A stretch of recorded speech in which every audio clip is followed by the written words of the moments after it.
I was curious about asking you about what is the difference when you're playing with Niels as opposed to when you're playing with Trues? Like, I mean, everybody says they don't change your game, but what is that difference like between those two guys? I mean, to be honest, I haven't really played a ton with Trues. I mean, we killed together, so we haven't really played a ton of 5-on-5. So it's kind of hard for me to answer. Well, what is the difference between killing penalties with him as opposed to playing 5-on-5? I mean, it's two different systems and two different situations. So I mean, Niels, look, he's a good young player, and he's going to be really good. And he's got good IQ, he's got good vision. Truba, he's been around the league for a long time, and he's got a lot of experience. So both really good players. I like to play with both.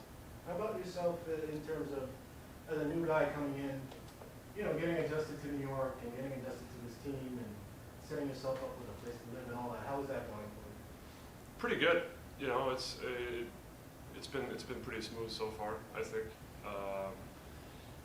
Outside of hockey, it's been good, smooth. Hockey-wise, I think it's been pretty good too. I think there's still areas where both me individual can improve, and I think the team can improve as well. And we had a good meeting about it today. Alexi just said you guys watched film from yesterday and went over some of the issues from last night. What were your main takeaways? Like, what do you think you guys didn't do well last night that you maybe got away from? I mean, it was mostly, I think, in the first period, reloads, neutral zone. It was a bunch of stuff. I just don't think we were sharp. I don't think we were ready to play. I think we had a little bit of that in Ottawa too, where we didn't really play, within our structure and our identity that we want to play. Ottawa, great comeback, good character win. I think we got to come out better than we did last night for sure. This early in the season, is it a good check for you when you see it, when you deviate from your structure, that it's not going to work? I mean, is this something that maybe the team needs to go through in order to get back to its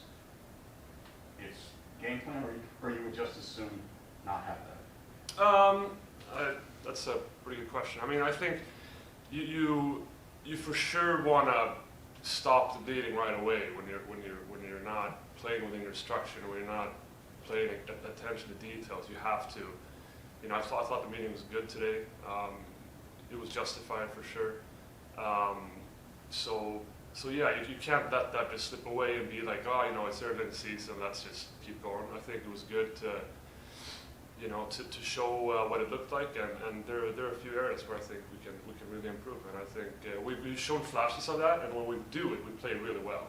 So we just have to do that on a consistent basis all the time. We've heard that Coach Gallant he's not a big talker, doesn't seem like, but did he have a message that he wants to deliver to you guys today? Yeah, I mean, for sure. He's not like, he doesn't have a ton of video all the time. But today, he showed us video and he showed us, that it wasn't good enough. So, which is good. I mean, like I said, it was justified, and we just have to keep better, because we know that when we play that way, we're a good team. Last night he said he thought the biggest issue was the turnovers. Like, where does that come from? Why were you guys creating more turnovers last night than you have in other games? It's hard. Sometimes it's, you're just not sharp enough as an individual. Sometimes, maybe you don't have as many outlets, or maybe when things doesn't work, you might try too much to create something to get going. Maybe it was a mix of that. I don't know. But we can't have as many turnovers like we did last night. It's not going to work.